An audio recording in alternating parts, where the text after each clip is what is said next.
Measurement of देख लिया था कि कैसे मिलिकन ने मास निकाला इलेक्ट्रॉनों का, दैट वी हैव सीन और not?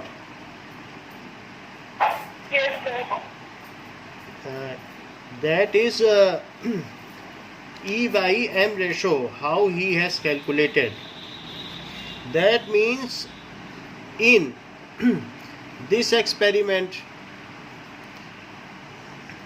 as done by R.A. Millikan, it was a simple experiment in which he used oil sprayer, या ऑयल स्प्रेयर की बोतल है और इसमें से ऑयल स्प्रे किया और ऑयल का मास उन्होंने निकाल लिया कि ऑयल की एक ड्रॉपलेट का मास क्या है। फिर वो जब डिसेंड करने लगी तो यहाँ पर इन्होंने एक्सरे लगाया।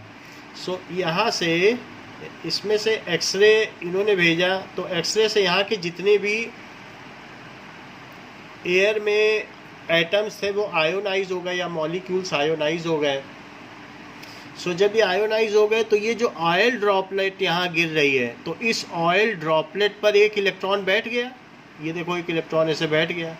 अच्छा, इसके अलावा इन्होंने नीचे की ओर निगेटिव चार्ज लगाया और ऊपर की ओर पॉजिटिव चार्ज लगाया, नीचे की मेटल प्लेट पर, और इस प्लेट पर पॉजिटिव चार्ज लगाया। तो नाउ दिस ऑयल ड्रॉपलेट, इस पर एक रिपल्शन फोर्स ऊपर की ओर काम किया। अच्छा, फोर्स ऑफ इलेक्ट्रोस्टैटिक फोर्स हमें मालूम है कि यूनिट चार्ज पे जितना फोर्स लगता है, हमने आपको बताया था कि इलेक्ट्रिक फील्ड क्या होती है, total force divided by total charge. तो पर यूनिट चार्ज पर लगने वाले फोर्स को क्या कहते हैं? इलेक्ट्रिक फील्ड कहते हैं कि नहीं कहते हैं? एक कूलम्ब पर जितना फोर्स लगता है, अगर आप उसे चार्जेस के बीच में रख दो तो कुछ ना कुछ न्यूटन का फोर्स लगेगा कि नहीं उसके ऊपर, तो उसको कहते हैं कि इलेक्ट्रिक फील्ड। तो फिर बताओ एफ ई क्या हो गया? दैट इज क्यू ई हो गया। तो इसके ऊपर टोटल अब जितना भी चार्ज हो, चार्ज तो यहाँ पर फील्ड इन्होंने कैलकुलेट कर ली। फील्ड कैलकुलेट की भी जा सकती है और 12th में कई चैप्टर्स इस पर है। 12 पूरा इलेक्ट्रोस्टैटिक्स और ऑप्टिक्स से ही भरा पड़ा है, दो ही चीज़ें हैं। अच्छा, इस ऑयल ड्रॉपलेट पर नीचे एक फोर्स लग रहा था जो कि ग्रेविटेशनल फोर्स था। वो किसके इक्वल था? mg के इक्वल था। और जबकि ऊपर की ओर फोर्स लग रहा था वो किसके इक्वल था? That is QE। तो जिस समय ये दोनों फोर्स बैलेंस हुए तो ऑयल ड्रॉप यहीं रुक गई। सो अंडर बैलेंस कंडीशन, या फिर वो यूनिफॉर्म मोशन से नीचे आने लगी। उन्होंने 48 घंटे तक इस पर अपनी निगाह बनाए रखी, समझो नज़र नहीं हटाई 48 आवर्स तक, टू इंश्योर कि डेसिमल के 4th प्लेस तक वैल्यू निकालें। तो कितना पेन लिया होगा। तो यहाँ पर इन्होंने एक टेलीस्कोप लगाया, जैसे आप अपनी बुक में देखो तो टेलीस्कोप बना हुआ है कि नहीं। तो by that telescope he has insured, और इस पर एक स्केल भी लगाया हुआ था कि वो ऑयल ड्रॉपलेट या तो रुक जाए या यूनिफॉर्म मोशन में नीचे गिरे। सो अंडर बैलेंस्ड कंडीशन तो FE ऊपर की ओर लगने वाला फोर्स ग्रेविटेशनल फोर्स के इक्वल हो गया, जो कि QE it is equals to mg। Mass m क्या है? Mass of oil droplet. ठीक, तो फिर यहाँ से E को, ये Q को हम चेंज कर सकते हैं, यानी उस पर इलेक्ट्रॉन बैठा होगा। तो E क्या होगा? mg/E, जहाँ पर मास ऑफ ऑयल ड्रॉपलेट उन्होंने पता कर लिया, ग्रेविटेशनल एक्सीलरेशन 9.8 होता है, 9.79 होता है, बट जो भी हो, और इलेक्ट्रिक फील्ड पता कर ली, that can easily be found. तो इलेक्ट्रॉन का चार्ज उन्होंने पता किया, और जो चार्ज उन्होंने पता किया वो 1.6 ही पता किया, 1 डेसिमल प्लेस तक पता किया सिर्फ, और 10⁻⁻19 कूलम था निगेटिव। और आज की वैल्यू क्या है? So now charge of electron it is -1.6022 into 10⁻⁻19 coulomb. So his calculation was very close to the present value, that is the precise value के बहुत close थी। तो ये कहा जा सकता है it is attributed to R.A. Millikan that उन्होंने इसकी चार्ज निकाला है।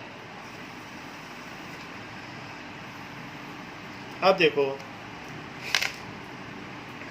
Now S J Thomson already calculated charge by mass ratio, उन्होंने क्या पता किया, चार्ज अपॉन मास, वो कितना निकाला था, 20 इंटू 10⁻11 था। अब इसमें अगर मैं इलेक्ट्रॉन का चार्ज रख दूं तो मास आ जाएगा, मास ऑफ इलेक्ट्रॉन, तो 1.6 इंटू 10⁻⁻19 मैग्नीट्यूड ही ले रहा हूँ, निगेटिव साइन लगाने की तो ज़रूरत नहीं है क्योंकि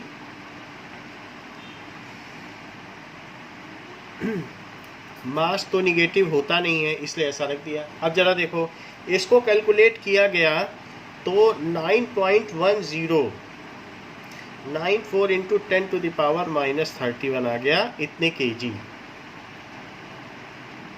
देखो ये नई वैल्यू रखी गई, 1.6 है आपकी बुक में, 1.6022 रखा गया है, तो थोड़ा अप्रोक्सीमेशन है, उन्होंने 1.6 रखा होगा, लेकिन आपकी बुक क्या कर रही है कि नई वैल्यू रख रही है जो कि आर.ए. मिलिकन ने नहीं निकाली थी, तो वो आज की वैल्यू रख रही है जिससे कि हम लोग फैमिलियर हो जाए। Otherwise R.A.. मिलिकन की 1 डेसिमल प्लेस तक करेक्ट थी, क्योंकि उन्होंने 1 डेसिमल प्लेस तक चार्ज की वैल्यू निकाली, तो उनका प्रिसीजन 1 डेसिमल प्लेस तक ही था। अब देखो, so we have seen the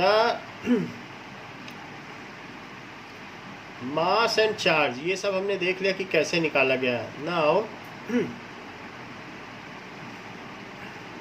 Millikan's oil drop experiment. So we will get an idea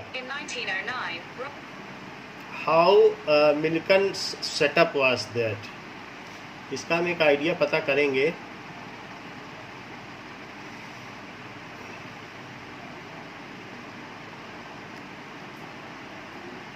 Millikan's oil drop experiment.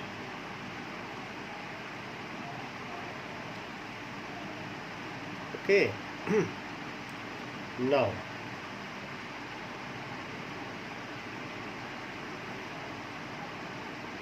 let us see it. In 1906, Robert Millikan was able to determine the value of the charge on the electron in his oil drop experiment. A schematic of his experiment is shown here. It has an X-ray source placed over here and a high DC voltage source over here, capable of providing potential difference ranging up to 10,000 volts. Over here is an atomizer for spraying oil into tiny droplets and a telescope over here to view the oil drop. इसके opposite में दिखाया गया है, ऐसा नहीं कर सकते, नहीं तो आँख खराब हो जाएगी। Telescope cannot be opposite to X-ray source. It is at 120 degree. The top plate has a small hole over here.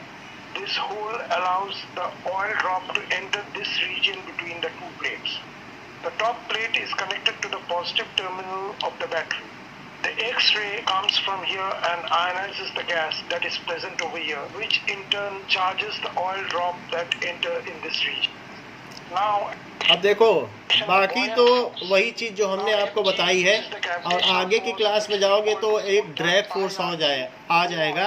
11th में ही आपकी सेकंड फिजिक्स की बुक में ड्रैग फोर्स है, सो वो हम अभी आपको नहीं इसमें बता रहे हैं। That formula comes in second book of physics, that we are not discussing over here, okay. But आपने बाकी तो एक्सपेरिमेंटल सेटअप देख लिया ना कि किस तरीके से यहाँ पार्टिकल नीचे आ रहे हैं, तो उसकी वजह से ये यहाँ पर ये पता किया कि किस तरीके से ऑयल ड्रॉप गिर रहे हैं और यूनिफॉर्म वेलोसिटी से गिर रहे हैं। That all been calculated by him, okay. Now समझ में आ गया सेटअप कैसा था, और टेलीस्कोप उसके अपोजिट नहीं था, ये बात समझ में आ गई। किसी एंगल पर रखना होगा, नहीं तो एक्सरे से आँख खराब हो जाएगी अगर हम उसके अपोजिट में रख देंगे तो, ठीक है। नाउ अब हम आगे बढ़ते हैं। ये तो हो गई इलेक्ट्रॉन की डिस्कवरी की बात कि इलेक्ट्रॉन कैसे डिस्कवर हुआ। Now further discovery of proton and neutron.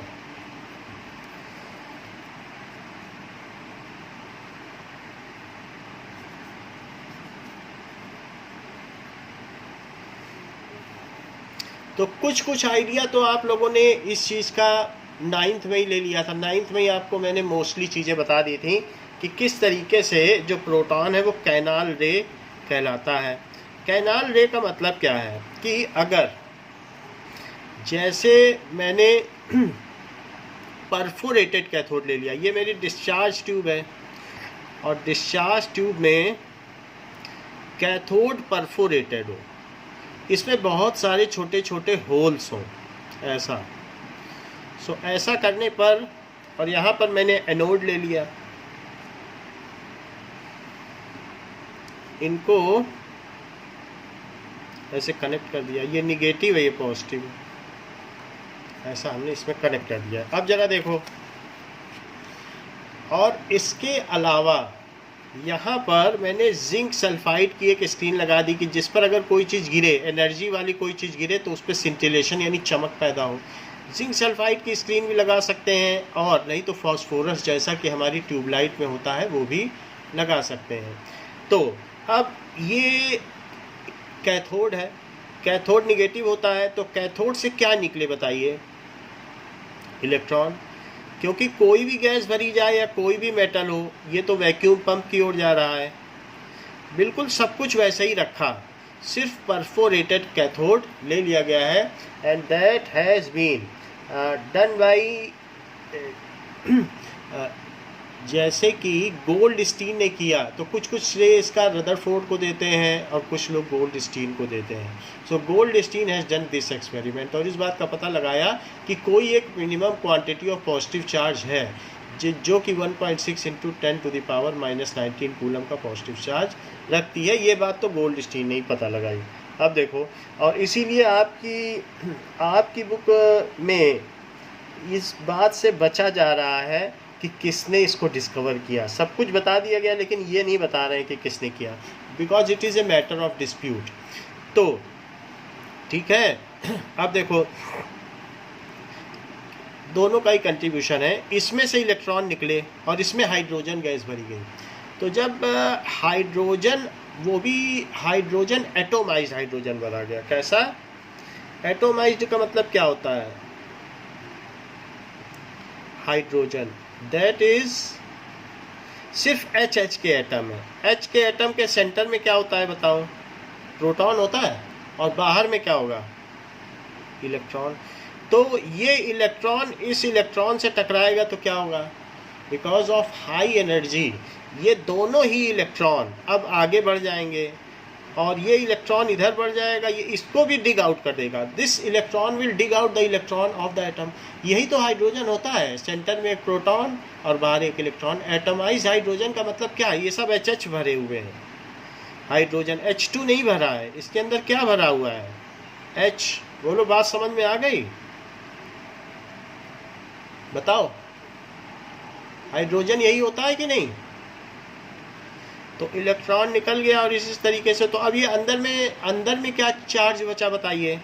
सिर्फ प्रोटॉन बचेगा कि नहीं? Am I audible?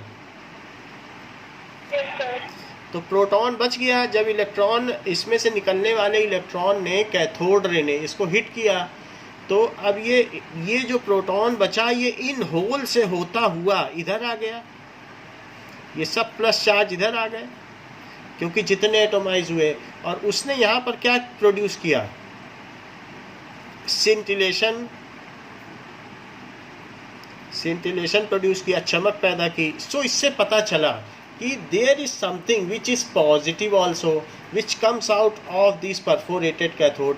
तो अमांशी, ये मुझे बताओ कि अगर हम इसमें डिफरेंट गैसेस भरेंगे, तो ये जो यहाँ से एक आपको मिल रही है बीम, ये भी एक तरीके की लाइटेड बीम होगी, इसमें भी चमक होगी, जैसे कैथोड रे ने देखा था। तो क्या अलग अलग गैस के लिए इसकी डिफरेंट डिफ्लेक्शन होगा कि सेम ही होगा? मान लो आपने ऑक्सीजन ले लिया, और कभी कोई और गैस ले ली नाइट्रोजन, तो क्या सेम अमाउंट ऑफ डिफ्लेक्शन होगा कि अलग अलग होगा? बताओ, बोलो। अच्छा, ऑक्सीजन में कितने प्रोटॉन होते हैं? 8 होते हैं। और मान लो उसमें से 2 इलेक्ट्रॉन किसी ने डिग आउट कर दिए, तो कैसे सेम होगा? 3 भी डिग आउट हो सकते हैं, सेम तो नहीं होगा। अलग अलग गैसेस का वजन भी तो अलग अलग होता है। कोई सिर्फ प्रोटॉन निकलने की सुविधा तो सिर्फ हाइड्रोजन में मौजूद है कि सभी में मौजूद है? सब में प्रोटॉन ही होता है। इलेक्ट्रॉन निकलने के बाद सिर्फ प्रोटॉन ही बचता है। किसी किसी में तो न्यूट्रॉन भी होगा ना। तो अगर किसी में थ्री इलेक्ट्रॉन निकल गए, तो ऐसे केस में जैसे एल्यूमिनियम, कुछ भी ऐसे हम एटोमाइज्ड कोई भी चीज़ रखें, तो for different gases there will be different extent of positive charge when they are hit by electron. तो किसी में 2 इलेक्ट्रॉन निकलेंगे तो 2 एक्सेस पॉजिटिव चार्ज होगा।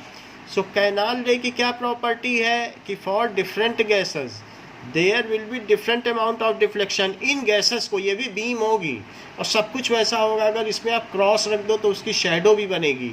इसके अलावा अगर इसके रास्ते में आप व्हील रख दो, लाइट व्हील, तो वो घूमने भी लगेगा। इसके अलावा अगर यहाँ पर जो प्लस और माइनस चार्ज लगा दो प्लेट, तो बताओ ये किधर की ओर डिफ्लेक्ट करेगा? पॉजिटिव की ओर कि निगेटिव की ओर?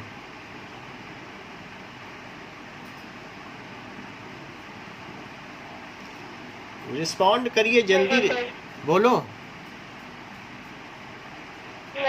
हाँ, तो और इसका जो डिफ्लेक्शन होगा मैग्नेटिक फील्ड में, उसका नेचर ठीक अपोजिट होगा जैसा कि कैथोड रे किया करती थी। क्योंकि कैथोड रे निगेटिव चार्ज की बीम थी, तो करंट उसके अपोजिट हुआ करती थी, क्योंकि करंट की डायरेक्शन इलेक्ट्रॉन के डायरेक्शन के उल्टा होती है। और जबकि ये तो खुद ही पॉजिटिव चार्ज है, तो यही चार्जेस की डायरेक्शन है। So their deflection in magnetic field is opposite to the cathode ray because their nature of charge is different. तो अलग चार्ज होगा, अलग, तो फिर उसका डिफ्लेक्शन भी अपोजिट होगा कि नहीं? तो इस तरीके से हम इन सभी की प्रॉपर्टी देखेंगे कि कैनाल रे होती क्या है। और इसे कैनाल रे क्यों कहा गया है? क्योंकि ये परफोरेटेड कैथोड की सुरंग से होती हुई जा रही है। क्योंकि इसमें परफोरेटेड है। परफोरेटेड का मतलब क्या होता है? छिद्रिल, जिसमें छेद हो। तो दिस इज परफोरेटेड कैथोड से होके गुजर रही है। अच्छा, पहले किसी ने इसे क्यों नहीं नोटिस किया? क्योंकि हम इसे एक्सट्रीम एंड पे ले लेते थे और डोमिनेट कौन करता था? सिर्फ कैथोड रे देखा करते थे। ऐसे बहुत थोड़े से चार्ज होते हैं जो आयोनाइज होते हैं, क्योंकि हमने इसे नियरली वैक्यूमाइज्ड कर दिया है, तो बहुत ज़्यादा इनकी क्वांटिटी नहीं होती है। लेकिन जब ऐसा किया गया और ऐसा गोल्डस्टीन ने किया, तो मैं गोल्डस्टीन का भी नाम लिख देता हूँ, और रदरफोर्ड ने आगे एक्सपेरिमेंट किया है, वो अभी आपके में आने वाला है उनका भी नाम, लेकिन ये एक्सपेरिमेंट गोल्डस्टीन का है। तो जब उन्होंने ये बात की, तब देखा कि अरे इसमें तो आयोनाइज्ड गैसेस भी हैं जो डिफरेंट गैसेस के लिए डिफरेंट अमाउंट में ये सब कर रही हैं। तब फिर इसे कैनाल रे कहा गया। इन्होंने ही इसको कैनाल रे कहा गया, बाकी प्रोटॉन कहने का श्रेय तो रदरफोर्ड को जाता है। Now we will see the experimental setup and write something about it.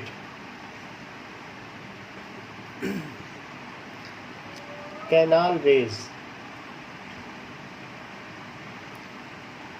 Though you have already seen the same in the previous class, but recapitulate it. उसका हमें रिवीजन करना है, तो फिर हम Goldstein constructed a special tube known as a canal ray tube.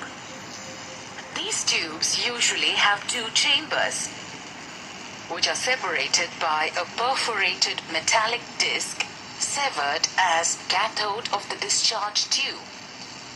The space between anode and cathode of the discharge tube contains a small number of residual gas molecules. The anode and cathode are supplied with high voltage. The electrons emitted from the cathode collide with the residual gas molecules. देखो collision देखना, 2 निकले, फिर से देखना। Electron आया, 2 निकलेंगे, एक वो और एक और। Are you observing the same? ये देखो 2 हो गए।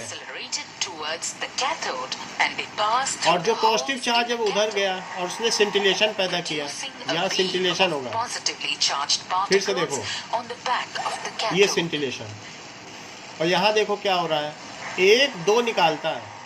If you observe As the it, positively see charged फिर particles से देखो, pass through the 1 holes आएगा or 2 the निकालेगा। canals in the cathode, they are called Are you canal seeing it? rays.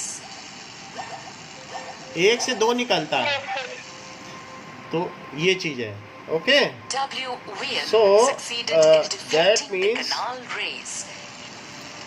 Have you understood ना idea कि कैसे हो रहा है, कि उसका भी निकला, हमने भी आपको बता दिया। In the cathode and introduced अब देखो, two plates behind अब the इसमें cathode. प्लेट लगा दी, so if we use plate then what happens, किधर जाएगा ये बताओ?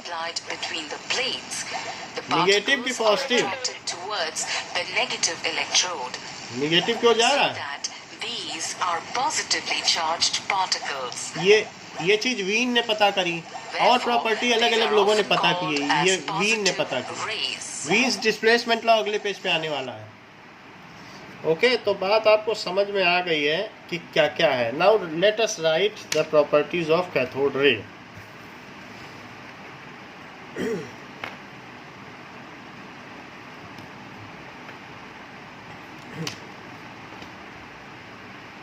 Sorry, the properties of canal ray. Canal rays are positively charged ions, क्योंकि इससे ज़्यादा हम नहीं कुछ कह सकते हैं। ऐसा तो कभी भी नहीं होगा कि वो प्लाज्मा स्टेट में आ जाए, इसके सारे इलेक्ट्रॉन निकल जाए। इतनी तो एक्सरे में पावर नहीं है कि ऑक्सीजन के सारे इलेक्ट्रॉन निकाल दे। 2 निकाल सकता है, 1 या 2, अंदर के इनर ऑर्बिट के तो नहीं निकाल पाएगा, इसलिए इसे पॉजिटिवली चार्ज आयन कहना ही ठीक है।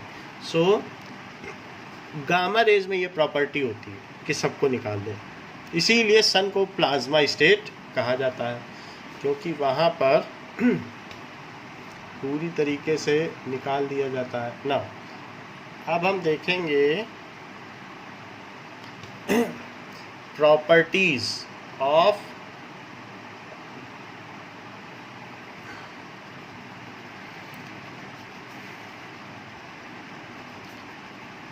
canal rays. What are the properties? These are positively charged ions.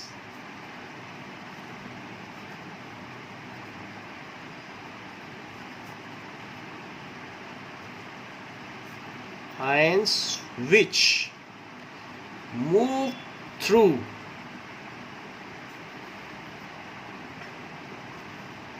perforated cathode.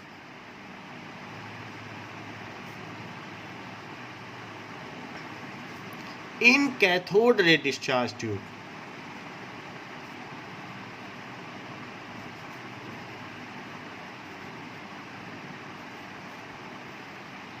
And produce scintillation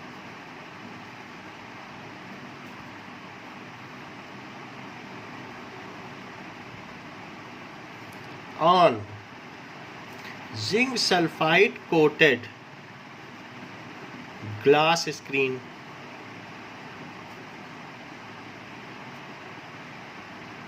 ये तो पहली चीज हमने आपको क्या बताई कि दे आर परफोरेटेड, तो यहाँ पर ये बात हो गई कि परफोरेटेड होते हैं और ये they produce scintillation in zinc sulphide coated glass screen में, ये सिंटिलेशन पैदा करते हैं। आगे देखो now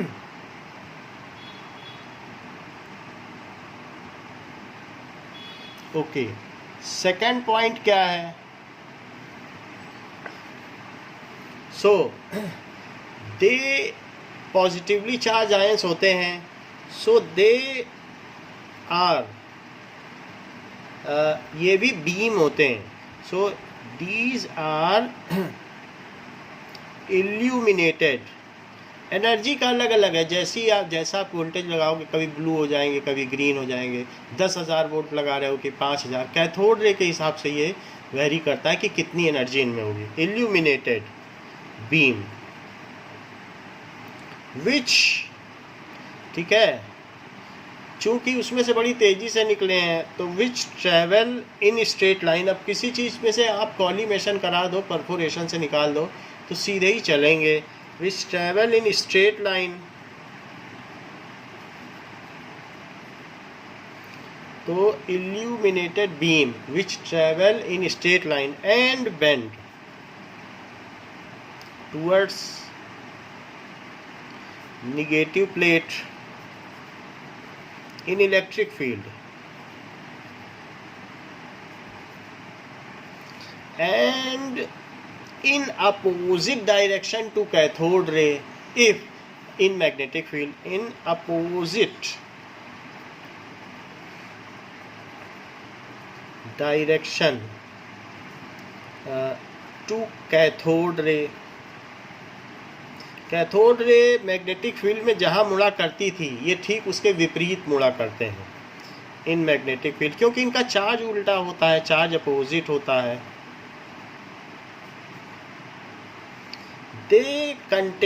they have momentum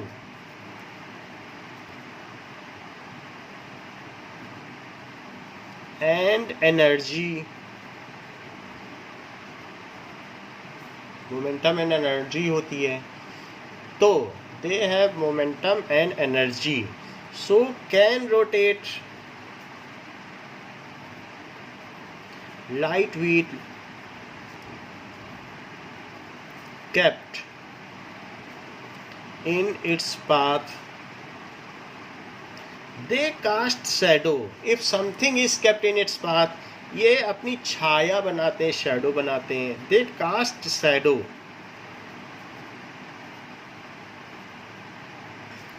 if something is kept in its path।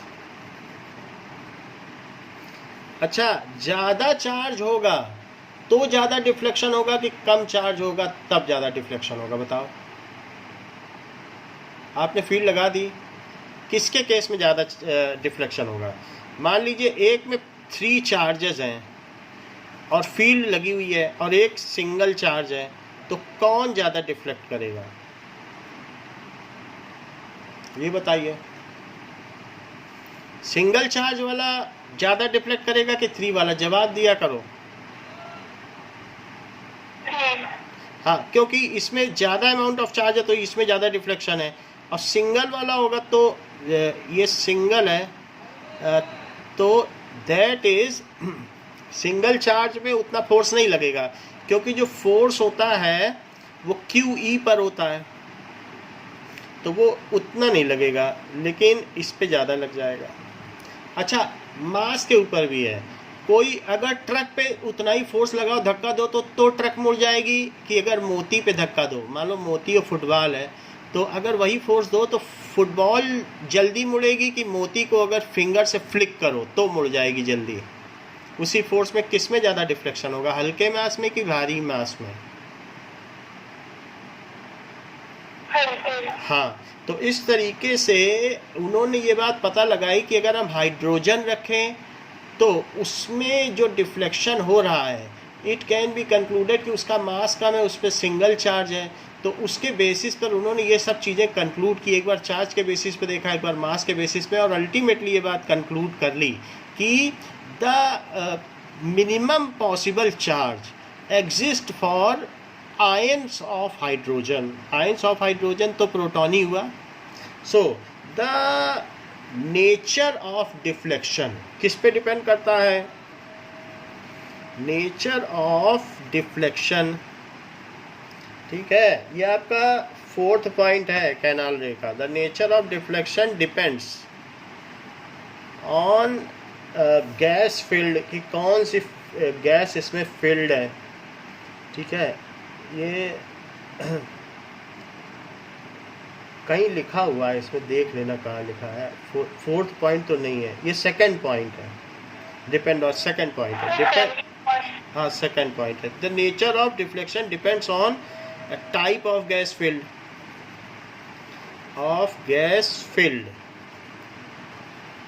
and the minimum possible charge is found for hydrogen ion minimum positive charge is found for H+ ion, यही है।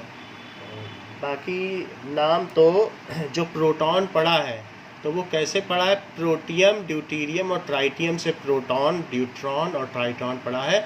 अगर हाइड्रोजन को protium कहा जाता है, आपने देखा है कि नहीं 9th में 3 आइसोटोप्स है, प्रोटियम, ड्यूटीरियम और ट्राइटियम, और अगर उसी प्रोटियम में से एक इलेक्ट्रॉन निकाल दो तो उसका क्या नाम पड़ गया, प्रोटॉन, पढ़ा कि नहीं। और ड्यूटीरियम में से भी एक ही इलेक्ट्रॉन है, वो निकाल दो तो उसके अंदर में एक प्रोटॉन और एक न्यूट्रॉन है, वो ड्यूट्रॉन है, वो हमारे किसी मतलब का नहीं क्योंकि उसमें तो न्यूट्रॉन भी है। और ट्राइटियम में से भी एक इलेक्ट्रॉन निकाल दो तो उसमें तो 2 न्यूट्रॉन है, वो भी हमारे किसी मतलब का नहीं है। तो प्रोटियम नाम हाइड्रोजन के एक आइसोटोप का पॉजिटिव आयन की वजह से इसका नाम प्रोटॉन पड़ा है, क्योंकि हाइड्रोजन का आइसोटोप प्रोटियम था और उसमें से इलेक्ट्रॉन निकल गया तो प्रोटॉन बन गया। सो ये चीज़ है, इट इज़ कॉल्ड प्रोटॉन, इसलिए इसे यहाँ लिख दे रहे हैं, it is called proton. So these are all its properties which are mentioned in your book. तो जो पॉइंट्स लिखे हैं बुक में सभी कवर किए गए हैं। अब आगे देखें ठीक है, इसका ईयर और ये सब देख लेना, आपकी बुक में लिखा नहीं है कि किस ईयर में क्या हुआ है। नाउ अब हम देखेंगे। सो इट इज़ 1999 में, 1919 में तो रदरफोर्ड ने एक्सपेरिमेंट किया था, तभी इसका नाम प्रोटॉन पड़ा। अब देखो 1932 में डिस्कवरी ऑफ न्यूट्रॉन, न्यूट्रॉन की खोज किसने की, James Chadwick. James Chadwick has discovered neutron in 1932। 89 से 32 तक तीनों सब एटॉमिक पार्टिकल्स की खोज हो चुकी थी।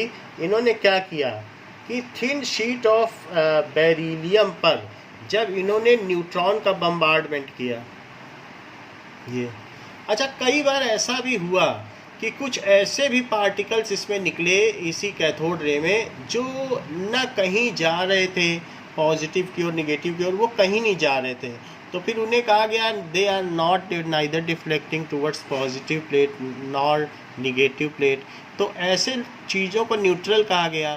तो वो these were all due to bombardment, कि न्यूट्रॉन की खोज कैसे हुई दैट वी विल सी। तो इन्होंने कहा कि अगर अल्फा पार्टिकल, देखो कैसे न्यूट्रॉन की खोज की, अगर इन्होंने बेरिलियम पर अल्फा पार्टिकल का बम्बार्डमेंट किया, ये बेरिलियम की एक शीट है। अच्छा, बेरिलियम क्या होता है, 4 और 9 होता है। 4 उसमें प्रोटॉन होते हैं और 9 का मतलब है 4 + 5, 5 न्यूट्रॉन और 4 वो गए। यूरेनियम क्या चीज़ होती है, यूरेनियम का मतलब है कि अगर किसी एक ऐसे, जैसे ये चीज़ है तो इसमें आप, ये है तो इसमें से पार्टिकल निकलते रहते हैं, इसमें यूरेनियम रख दो। So then in from this 20-20 minute में 1-2 रेडियो एक्टिव पार्टिकल निकलते रहते हैं। क्यों निकलते रहते हैं, because that is unstable nuclei. क्यों अनस्टेबल न्यूक्लियाई है, जैसे कि हम यहाँ पर ये देखें कि अगर हीलियम है तो हमने आपको पहले भी ये बात बता दी थी फर्स्ट चैप्टर में कि किस तरीके से हीलियम में जो एक्सचेंज पार्टिकल्स हैं वो पाई मेजॉन्स हैं, वो लोग बताइए कि नहीं।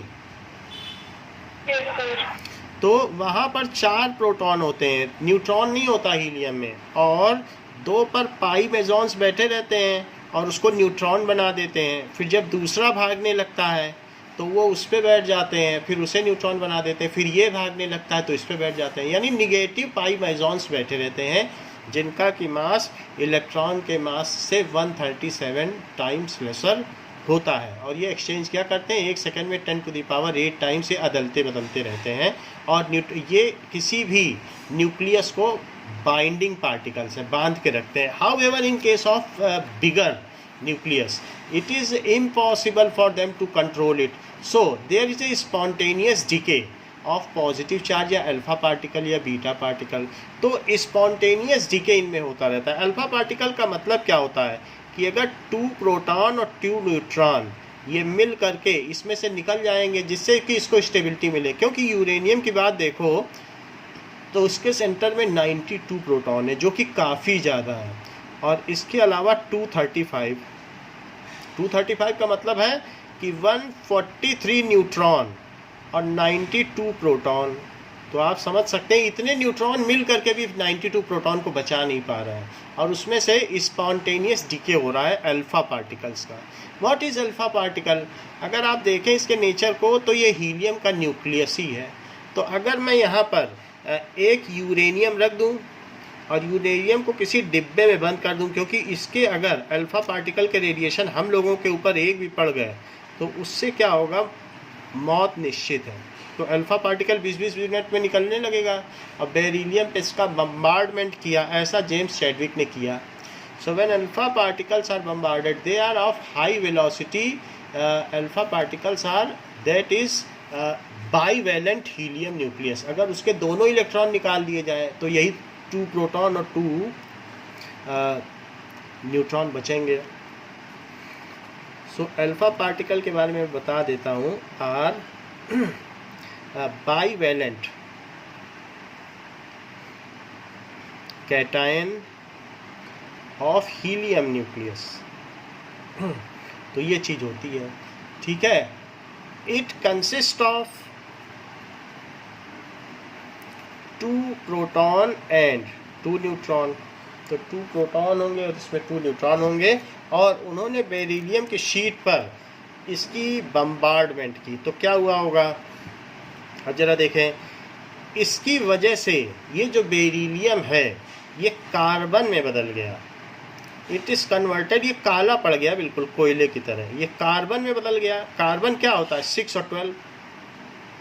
जरूर अल्फ़ा पार्टिकल क्या था, क्या अल्फ़ा पार्टिकल हीलियम 24 था क्या? ये न्यूक्लियर रिएक्शन है, न्यूक्लियस की न्यूक्लियस से रिएक्शन। यहाँ इलेक्ट्रॉनों का कोई लेना देना नहीं है। इलेक्ट्रॉन होंगे भी तो भी वो सीधा जाकर न्यूक्लियस से टकरा रहा है और न्यूक्लियस में मर्ज हो जा रहा है। 2 इसके 4 इसके तो मिला के कितने हुए, 6 हुए, और 4 इसके और 9 तो 13 हुए। लेकिन यहाँ तो 12 ही दिखा रहा हूँ, और साथ में इसमें से एक ऐसा पार्टिकल निकला जो कि न्यूट्रॉन था। जो पार्टिकल निकला वो न तो इलेक्ट्रिक फील्ड में डिफ्लेक्ट होता था न मैग्नेटिक फील्ड में डिफ्लेक्ट होता था। उसका न तो कैथोड रे की तरह प्रॉपर्टी थी न ही कैनाल रे की तरह प्रॉपर्टी थी।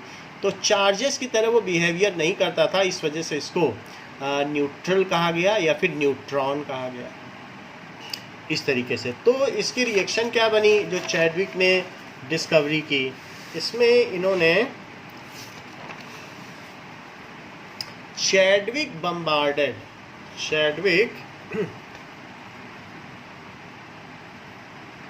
जेम्स चैडविक हैं, Chadwick bombarded alpha particles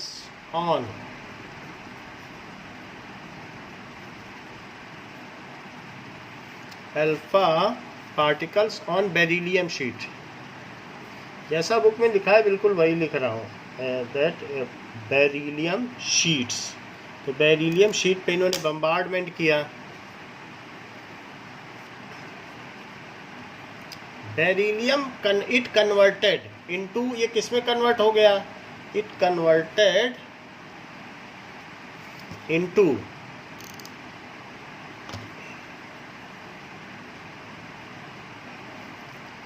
carbon with release of neutron, one neutron, एक न्यूट्रॉन निकला, so which does not get deflected, which did not get deflected। had लिखो क्योंकि बहुत पहले की बात है, so which had not get deflected, ठीक है, इन इलेक्ट्रिक और magnetic field.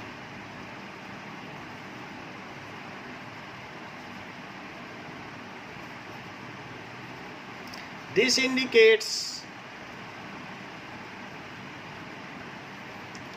It has no charge. It is named as neutron.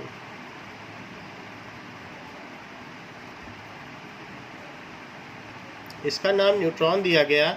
जरा न्यूक्लियर रिएक्शन देखें, इसमें इलेक्ट्रॉन की कोई बात नहीं है।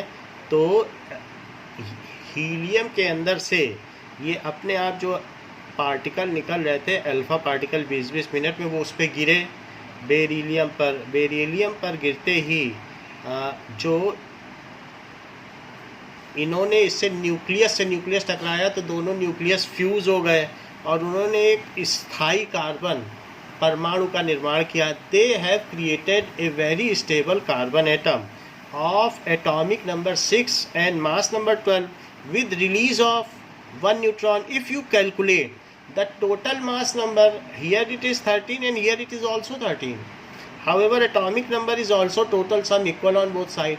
So in this way, this is the neutron which was released and neither deflected in magnetic nor in electric field. तो इसको न्यूट्रॉन कहा गया, ये इसकी न्यूक्लियर रिएक्शन है। Now let us summarize and make a comprehensive study of all those subatomic particles. तो वैसे तो न जाने कितने एटॉमिक पार्टिकल्स होते हैं, अगर न्यूक्लियस के अंदर जाएंगे तो 200 तरीके के हैं, लेकिन चूंकि हमारा क्लास छोटा है और हम अभी 11th में हैं तो हम सिर्फ 3, वरना बेरियॉन्स और लेप्टॉन्स हैं, मेजॉन्स हैं, पाई मेजॉन्स, पाई निगेटिव मेजॉन्स, पाई पॉजिटिव मेजॉन्स, ना जाने कितने हैं। वो चैप्टर अभी आपके में से हटा दिया गया है, अदरवाइज there are various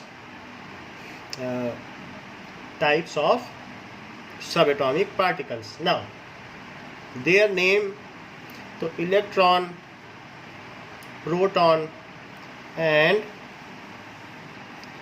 अगले पेज पे देखो ये बना हुआ है, electron, proton and neutron. So इनका सिंबल है, क्या है? Electron, proton and neutron. Their charge देखा जाए तो -1.6022 into 10 to the power 022 into 10 to the power -19 coulomb. और इसका चार्ज क्या है? इस पर कोई चार्ज ही नहीं है। अगर हम इस पे एक तरीके का रिलेटिव चार्ज देखें, रिलेटिव चार्ज का क्या मतलब होता है कि हम माने ये यूनिट निगेटिव चार्ज है तो -1 बोल दें, इसे +1। अपनी सुविधा के लिए मान लें कि 1 यूनिट ऑफ निगेटिव चार्ज है, इसको हम 1 यूनिट माने। ऐसे मास क्या है इन केजी में? तो 9.10939 into 10 to the power -31 kg, जबकि ये इससे 1836 टाइम्स बड़ा है।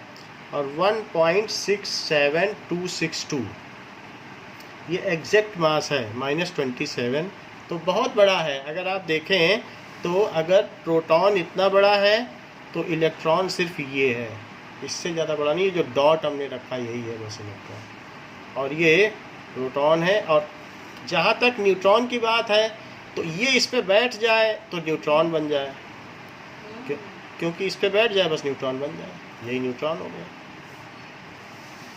सो बहुत थोड़ा सा मास इसका बढ़ेगा। 1.67 वही है, 493 इस डिजिट पे अंतर आया, 493। अब देखो, अगर हम मास की बात करें और इसका रिलेटिव मास यू में देखें, क्योंकि हम यू में देखते हैं 1/12 of C12 atom, so that is 1.00727। सो इसको कहते हैं मास इन यू। तो 1 यू से इसका ज़्यादा, क्योंकि 1 यू कितना होता है बताओ, अमानसी बताओ 1 यू कितना होता है? 1.6656 into 10 to the power -11. Okay, 1.66056 into 10 to the power -27 kg, 24 gram भी बोल सकते हो, 27 kg, तो उससे तो बड़ा ही है। तो ये हो गया। और उसके रिलेशन में अगर हम लेना चाहें तो 867 ये हो गया, और उसके रिलेशन में ये बहुत छोटा है तो 00054 तो अगर हम इसका रिलेटिव मास लें तो 0 माना जा सकता है, इन दोनों का 1 1 माना जा सकता है, यानी अप्रॉक्सीमेटली ये सेम ही माने जाएंगे रिलेटिव मास।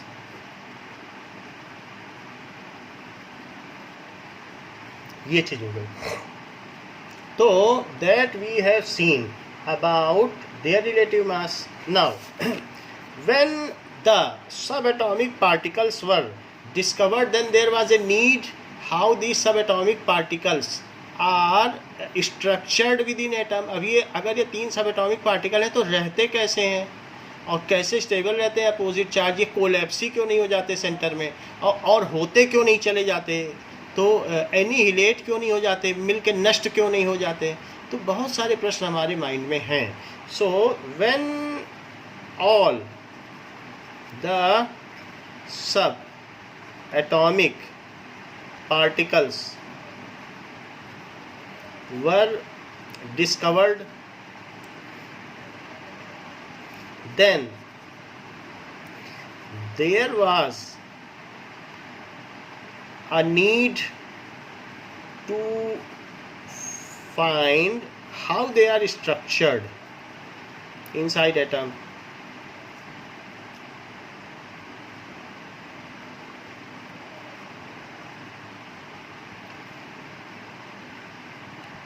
तो जे थॉमसन ने इस मामले में ज़रा जल्दी की। उस समय सिर्फ इलेक्ट्रॉन की खोज हुई थी and he has rush toward the structure of atom. उन्होंने अपना मॉडल प्रस्तुत कर दिया। उन्होंने ये बता दिया कि सिर्फ एटम में इलेक्ट्रॉन ही है, क्योंकि 1800 में डाल्टन ने बताया था कि एटम अनडिविजिबल है, और उन्हें पहले अभी पता किया था, माइकल फैराडे ने पता किया था कि चार्जेस होते हैं जो ट्रांसफ़र होते हैं। फिर उसके बाद जे थॉमसन ने उसके बारे में E/m रेशो निकाल लिया, तो उन्हें पता चल गया कि एक छोटा सा कोई चीज़ है। तो उन्होंने उसी इलेक्ट्रॉन के बेसिस पे ही अपना मॉडल दे दिया। उन्होंने कहीं प्रोटॉन और न्यूट्रॉन की अपने मॉडल में डिस्कशन नहीं की, चर्चा नहीं की, सिर्फ इलेक्ट्रॉन के बारे में बताया। तो what was the Thomson's model of atom? आपकी बुक में 4 मॉडल दिए गए हैं, अभी तक 7 मॉडल्स आ चुके हैं। तो अभी न्यू क्लास है, 9th से भी वही पढ़ाए जा रहे थे, एक मॉडल बढ़ाया गया। 3 मॉडल 9th में पढ़े थे, वो तीनों फिर से बताए जाएंगे और एक और एक्स्ट्रा मॉडल बताया जाएगा। Thomson's model of atom. Now J Thomson proposed an atomic model in which he has told that it is atom is a positively charged sphere। इन्होंने क्या बताया, ये पूरा पॉजिटिव चार्ज स्फीयर है। प्रोटॉन का तो इनको पता नहीं था। तो ही प्रपोज्ड 1898 में ही दे दिया। 1898 में ही उन्होंने अपना एक्सपेरिमेंट किया था कैथोड रे डिस्चार्ज ट्यूब का, और तभी मॉडल भी दे दिया। तो ही proposed that atom is positively charged sphere।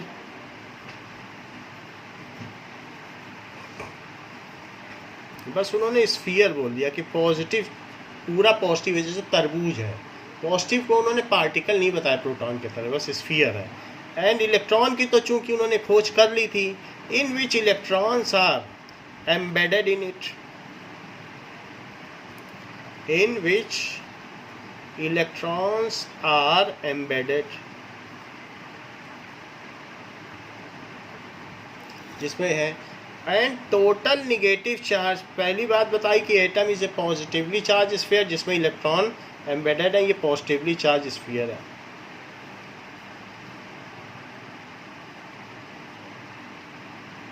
Thomson's model of atom.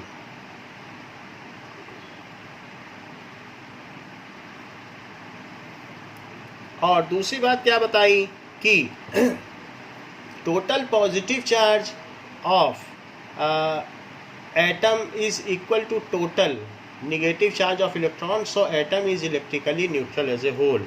Total positive charge of atom is equal to total negative charge of electron, so atom is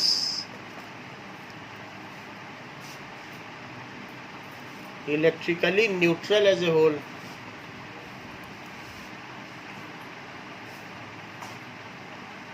अच्छा, तीसरी बात क्या है? Electrons are at maximum separation, दूर दूर रहते हैं, एक साथ इकट्ठा नहीं रहते हैं, मैक्सिमम सेपरेशन पर रहते हैं, मिनिमम रिपल्शन। ऐसी वो पोजीशन ऑक्यूपाई कर लेते हैं कि उनका सेपरेशन अगर ज़्यादा से ज़्यादा हो जाएगा तो रिपल्शन कम हो जाएगा। So electrons are situated in such a position that they are at maximum separation। Maximum separation होगा तभी तो मिनिमम रिपल्शन होगा। Minimum repulsion and minimum repulsion होगा तो मैक्सिमम स्टेबिलिटी होगी, एंड मैक्सिमम स्टेबिलिटी। तो ये जे थॉमसन का मॉडल था, अवॉर्डेड नोबेल प्राइज़। फिर इनको 1906 यानी 8 साल बाद उनके इस मॉडल पर और E/M रेशो पर नोबेल प्राइज़ मिला। थॉमसन का मॉडल समझ में आ गया? बोलो। पहले भी पढ़ा हुआ है तो समझ में आ गया होगा। And his model is known as plum pudding model और वाटर मिलन मॉडल। जैसे वाटर मिलन होता है उसमें चीज़ें कैसे जड़ी रहती हैं, उसमें उसके सीड्स कैसे जड़े रहते हैं, उसी तरीके से है। So Thomson's model, atomic model is known as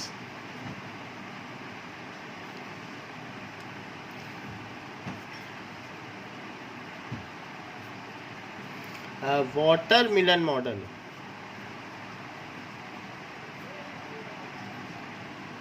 और प्लम पुडिंग मॉडल।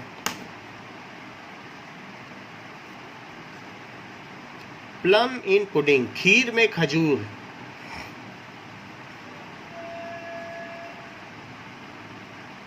तो ये चीज हम देख सकते हैं।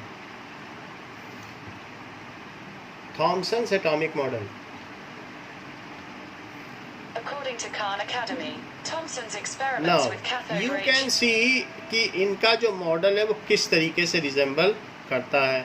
तो एक तो आप इस तरीके से समझ सकते हैं कि ये वाटर मिलन मॉडल है। वाटर मिलन है, इस तरीके से जड़े हुए हैं इलेक्ट्रॉन, टोटल पॉजिटिव चार्ज है, और जैसे तरबूज में होता है वाटर मिलन की तरह रिजेंबल तो कर ही रहा है पूरे।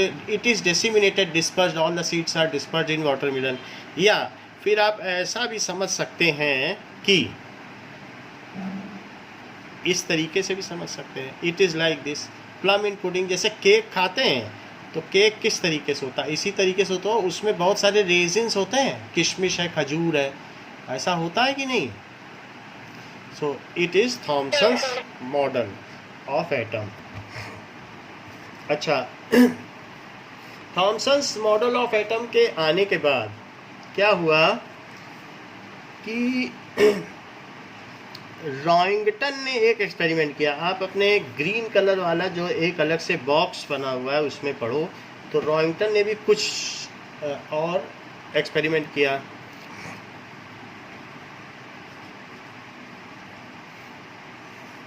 डिस्कवरी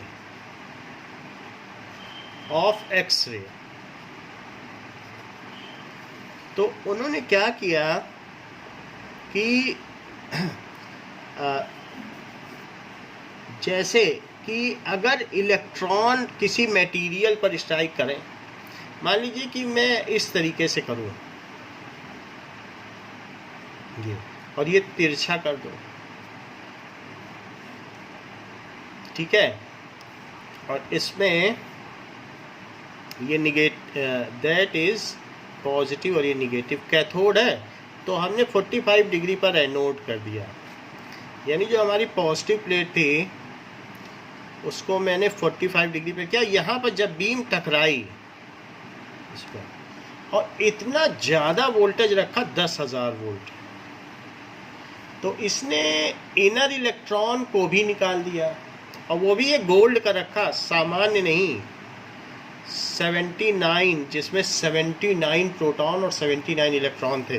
तो ज़रा सोचो कि उसके कितने सारे तो शेल्स होते होंगे। 79, 2, 8, 18, 32, फिर 18, तो ये और ये इस तरीके से ये गोल्ड का एटम।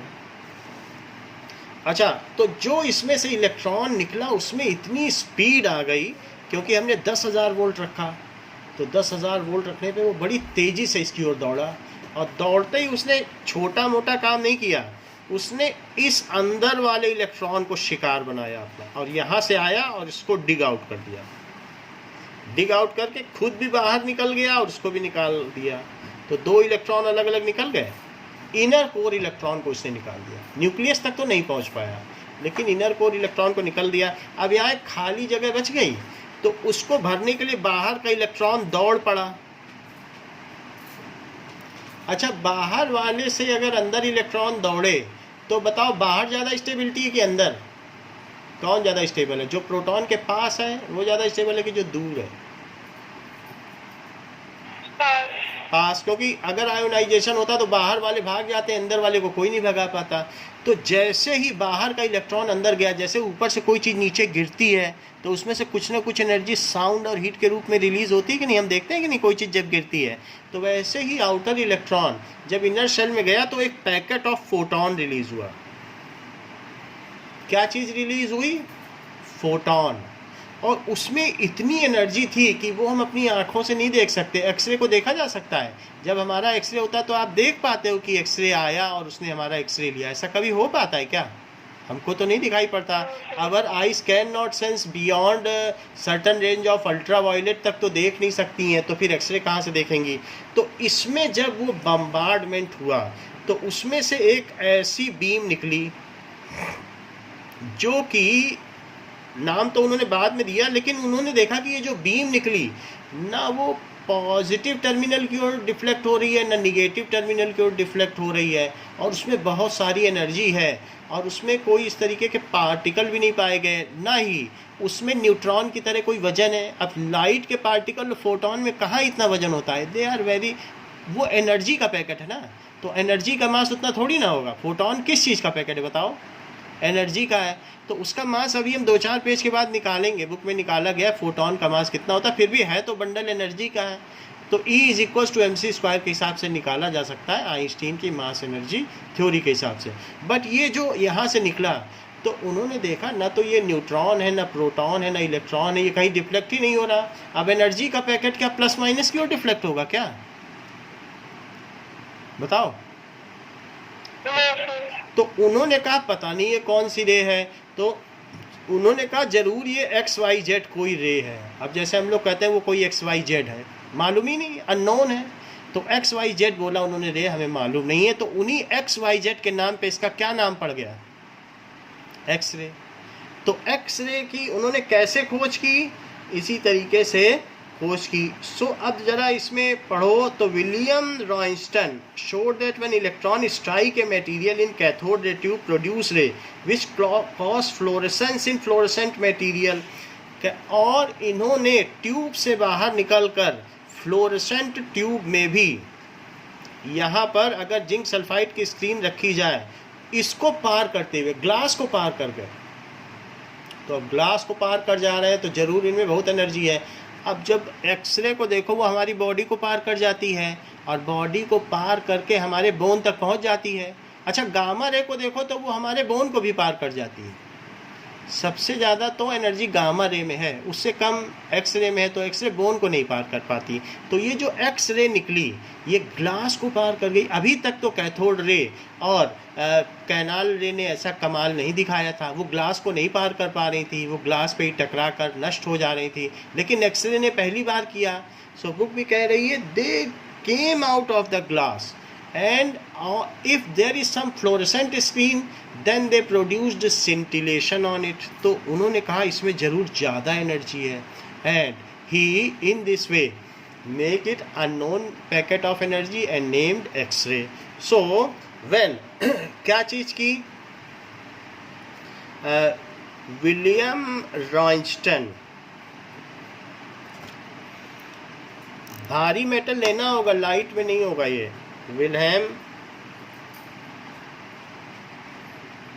लोग इसके पहले लिथियम और ये सब लेते थे, इसीलिए नहीं हो पाया था। Royston has taken aurum, gold ले लो, एजी ले लो या platinum, as anode metal, anode लिया, and bombarded high velocity cathode rays. High velocity कैसे? हाई पोटेंशियल डिफरेंस लगा के। बम्बार्डेड हाई वेलोसिटी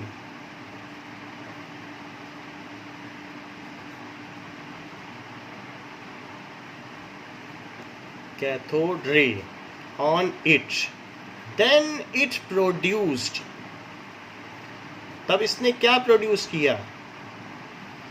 ठीक है, अनचार्ज्ड, अनचार्ज्ड, चार्ज नहीं उसमें, अनचार्ज पार्टिकल्स, पार्टिकल्स बोल दो या फोटोन। उस समय फोटोन नहीं था, फोटोन का नाम तो प्लांक ने दिया है, वो भी 2 पेज के आगे आएगा। सो अनचार्ज पार्टिकल, अनचार्ज पार्टिकल है, हैविंग हाई एनर्जी, और उसमें बहुत एनर्जी भी थी, having high energy. It nothing was known, nothing much was known about such rays, so he named it X-rays. It came out of the glass tube, it came out of the glass tube, cathode ray की glass tube से बाहर आ गई, and produced scintillation,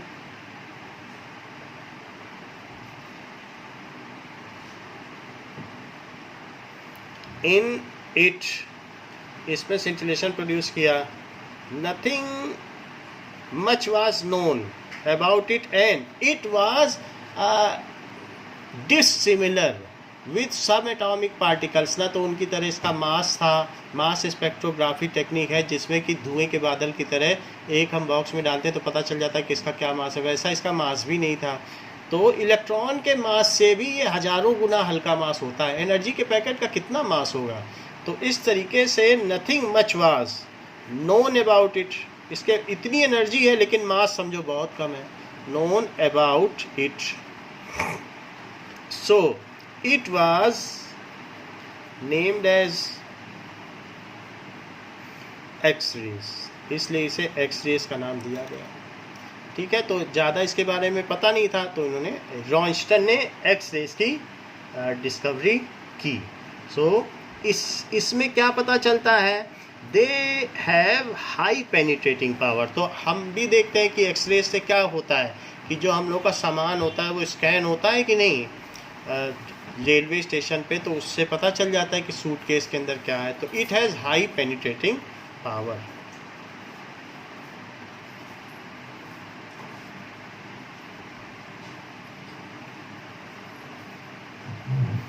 अच्छा, इसकी ionising power और penetrating power अलग अलग x ray gamma ray की क्या होती है, अभी इसका एक पैराग्राफ और बचा है। बीटा रे, अल्फा रे और गामा रे की क्या क्या होती है, इन सभी चीज़ों के बारे में हम अगले क्लास में पढ़ेंगे। और 12-15 पे अगली क्लास होगी मैथ्स की। Thank you.